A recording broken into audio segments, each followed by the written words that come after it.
आज हम पढ़ते हैं चैप्टर 5 अंडरस्टैंडिंग एलिमेंट्री शेप्स का टॉपिक एंगल्स। देखिए हमने प्रीवियसली 3 एंगल्स पढ़ रखे हैं। एक है राइट एंगल, एक है कंप्लीट एंगल, एक है स्ट्रेट एंगल। ठीक है, लेकिन एंगल्स सिर्फ इतने ही तो नहीं होते हैं कि एकदम 90 डिग्री बना दो या एकदम 180 डिग्री हो या एकदम 360 डिग्री हो, उसमें बीच में भी हो सकते हैं। तो वो बीच वाले एंगल आज हम पढ़ेंगे। पहला है एक्यूट एंगल। देखिए एक्यूट एंगल क्या होता है, कोई भी अगर हम एंगल लेते हैं, ये हो गया हमारा राइट एंगल जो हमने प्रीवियसली पढ़ रखा है, हमें पता है कि दिस इज राइट एंगल यानी कि 90 डिग्री। अब ये अगर यहां की बात करें तो ये आ जाता है 0 डिग्री और यहां की बात करें तो ये आ जाता है 90 डिग्री। ठीक है, लेकिन इसके बीच में भी तो एंगल्स हो सकते हैं 1 डिग्री, 2, 3, 4, 5, 6, 10, 20, 30, 40, 50, 60, 70, 80, 81, 82, 85, 89। तो ये जो 89.999 जो भी है यानी लेस देन 90, अगर मैं 0 और 90 के बीच में कहीं पे कोई भी एंगल बनाती हूं, यानी कि ये वाला एंगल, ये क्या है, ग्रेटर देन 0 है लेकिन 90 से कम है, यानी कि ये हो जाएगा एक्यूट एंगल। तो एक्यूट एंगल के लिए हम क्या कहेंगे कि angle smaller than a right angle, यानी कि जो एक्यूट एंगल होता है, दैट इज, ये क्या होता है, स्मॉलर होता है किससे, 90 डिग्री से। 90 डिग्री से स्मॉलर होता है, बट एक और चीज है, ग्रेटर देन 0 डिग्री होता है। 0 डिग्री से बड़ा लेकिन 90 डिग्री से छोटा। 90 डिग्री नहीं हो सकता, 90 डिग्री होता है राइट एंगल। तो इसमें आप ऑब्जर्वेशन में ये भी देख सकते हैं कि यहां पे जरूरी नहीं है, यहां पे होगा तब भी हो सकता है, यहां पे होगा तब भी हो सकता है, लेकिन जरूरी नहीं हमने ऐसे स्ट्रेट बनाया है। अगर मैं ऐसे इसको अपसाइड डाउन करके बनाती हूँ, जैसे कि मैंने बनाया ऐसे करके ये, और ये ऐसे टेढ़ा बना दिया ऐसे, तो ये भी क्या है, आप खुद देखिए। अगर ये वाला है और मैं इससे अगर ऐसे बनाती हूँ तो ये 90 डिग्री बैठेगा ऐसे करके, तो ये 90 डिग्री से कम हुआ ये वाला। ये पूरा लेंगे तो 90 डिग्री आएगा, ये 90 डिग्री से कम है तो ये आएगा एक्यूट एंगल में। अच्छा, अब हम देखते हैं, हमने देख रखा है दिस इज, ये क्या है, राइट एंगल, यानी कि ये 0 डिग्री है एंड ये 90 डिग्री है। अच्छा, आपको ये भी पता होगा कि अगर मैं ऐसे कर देती हूं तो ये वाला एंगल क्या है, ये कितना हो जाएगा, ये हो जाएगा 180 डिग्री। क्यों, ये स्ट्रेट एंगल में काउंट होगा। लेकिन कुछ एंगल्स ऐसे भी होंगे जो कि 90 से तो बड़े होंगे लेकिन 180 से कम होंगे, यानी कि यहां पे भी हो सकता है, यहां पे भी हो सकता है, यहां पे भी हो सकता है, यहां पे भी हो सकता है।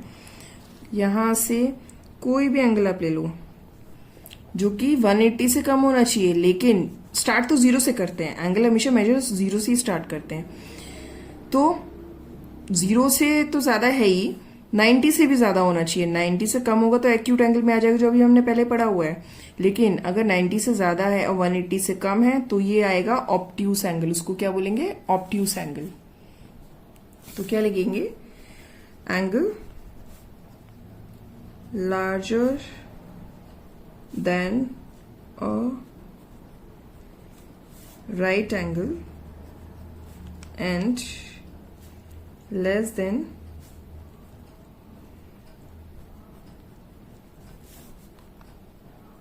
Straight angle. यानी कि जो हमारा ऑब्ट्यूस एंगल है वो ग्रेटर देन है 90 डिग्री बट लेस देन है 180 डिग्री, इन दोनों के बीच में आएगा।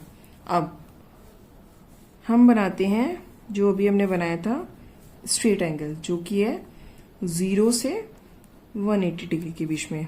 अगर हम पॉइंट यहां माने, ये तो मैं पहले से ही पता है ये होगा 90 डिग्री। चलिए अब क्या करेंगे, अब एक एंगल ऐसा भी हो सकता है जो ना इधर है ना इधर है, इधर है, वो इधर है समझिए कहीं पे, या इधर है कहीं, या इधर है कहीं पे, इधर किसी भी जगह पे हो सकता है। तो वो यहां से, मैंने क्या बोला, 0 से मेजर करना स्टार्ट करेंगे, यहां से लेके यहां तक या यहां तक या यहां तक, कोई भी ये एंगल्स हैं इनको बोलेंगे रिफ्लेक्स एंगल। यानी कि एक तो हो गया 0 डिग्री से 90 डिग्री। अभी जो 0 से 90 के बीच में था वो एक्यूट एंगल था, अब 90 से 180 के बीच में ऑब्ट्यूस एंगल था। अब जो है 180 से तो ज्यादा है, लेकिन जो कंप्लीट एंगल होता है, पूरा सर्कल उसने कवर नहीं किया है, जो कि 360 का होता है, उससे कम है। तो क्या लिखेंगे? एंगल लार्जर, स्टेटमेंट समझिए, देन स्ट्रेट एंगल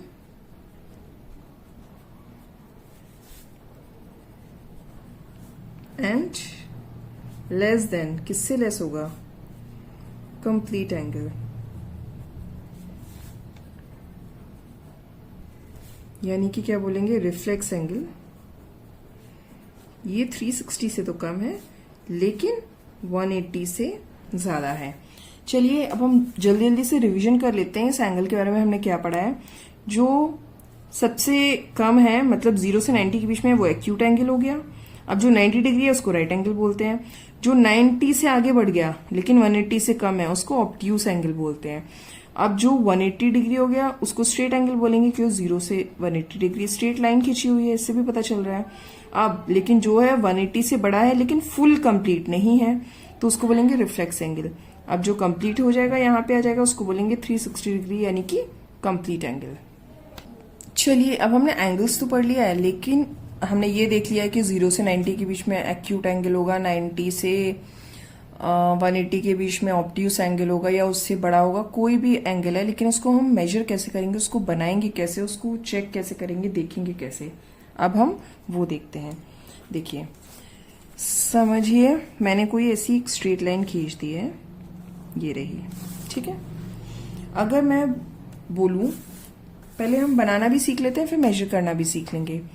अब अगर मैं बोलूं कि आप मुझे 60 डिग्री का एंगल बना के दीजिए, तो कैसे बनाएंगे? सबसे पहले देखिए, ये जो इसका पॉइंट है, ये पॉइंट ध्यान से देखिए, ये पॉइंट को आप यहाँ पे आपको दिख रहा होगा, इसमें ये जो पॉइंट है इधर, यहाँ पे जहाँ पे 3 लाइंस मिल रही हैं सेंटर में, ये सन जैसा बना है उसके सेंटर में, इसको इस पे रखना है।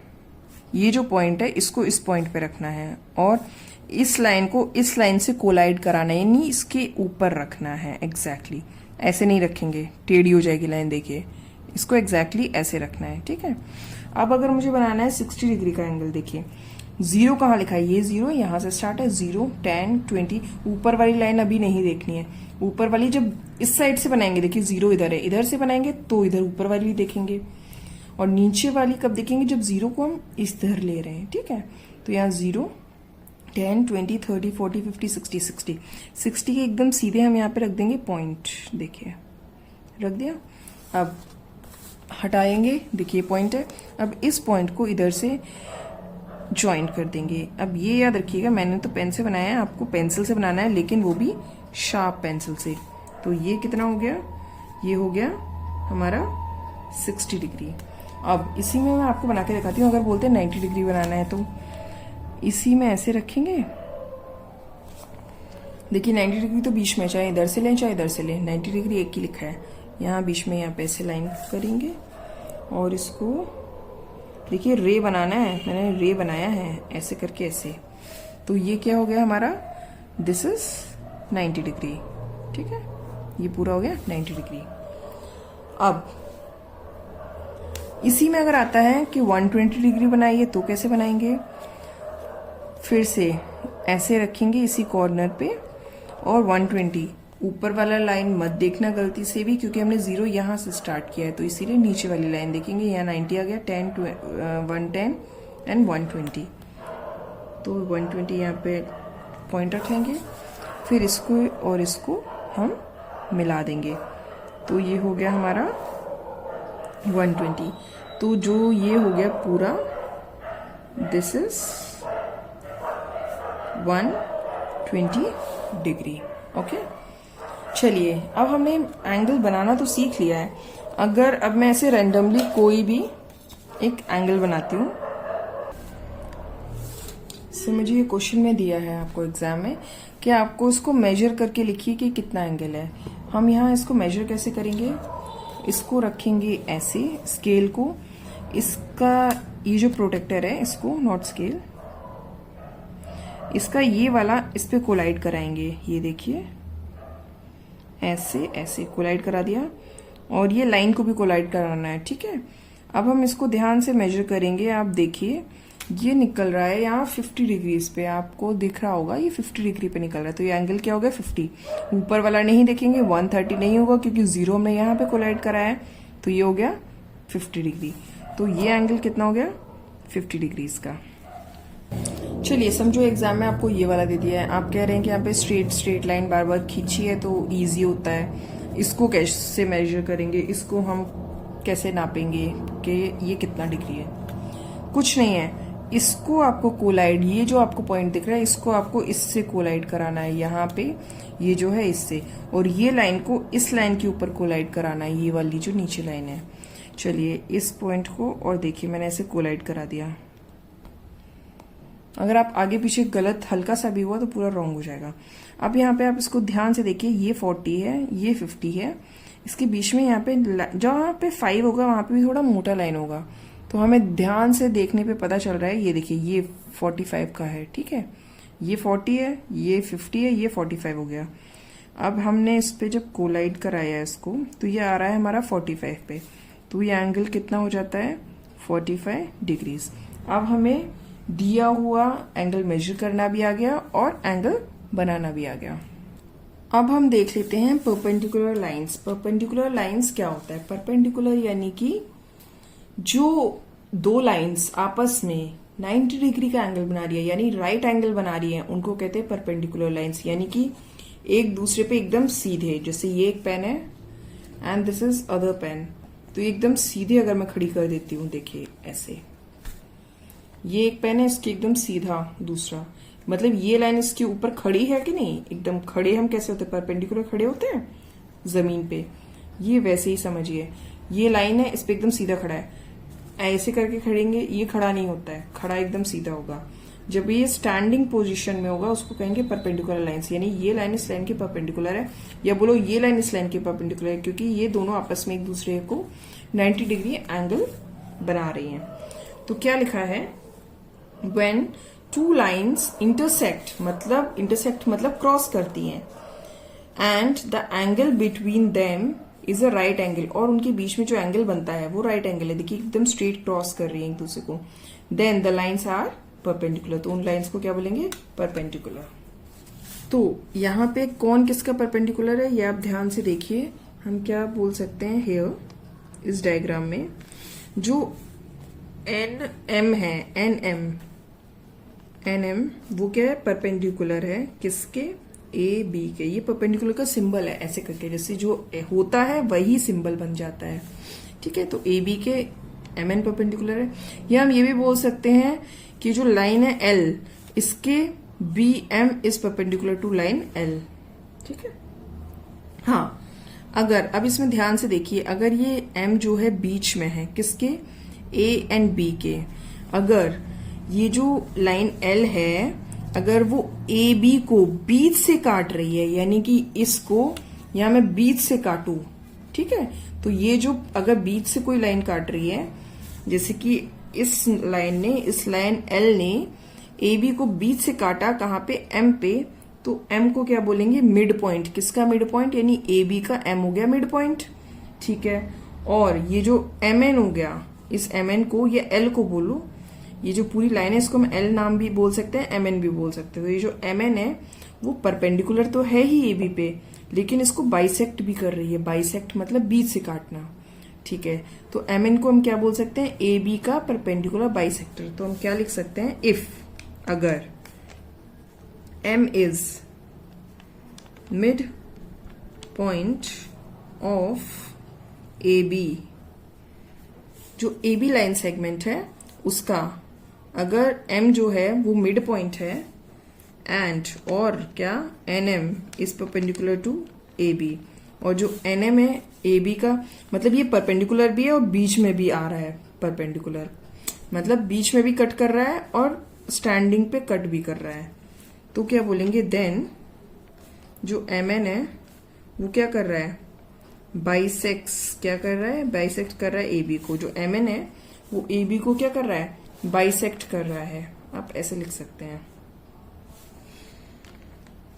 कहां पे, परपेंडिकुलरली, देयरफॉर जो mn है इज दी, उसको क्या बोलेंगे mn को, इज दी परपेंडिकुलर बाइसेक्टर।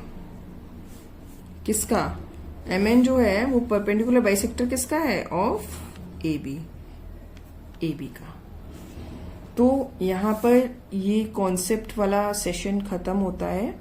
और अगर अभी तक आपको किसी भी वीडियो में कहीं पे कोई भी डाउट है तो please let me know in the comment section and I will surely clear your doubt. और अगर आपके डाउट्स क्लियर हो रहे हैं, आपको समझ में आ रहा है, आपको जो ये मेरा दिया हुआ जो आपको एग्जाम में किस तरह से लिखना है वो समझ में आ रहा है concept, then please like, share and subscribe. Thank you.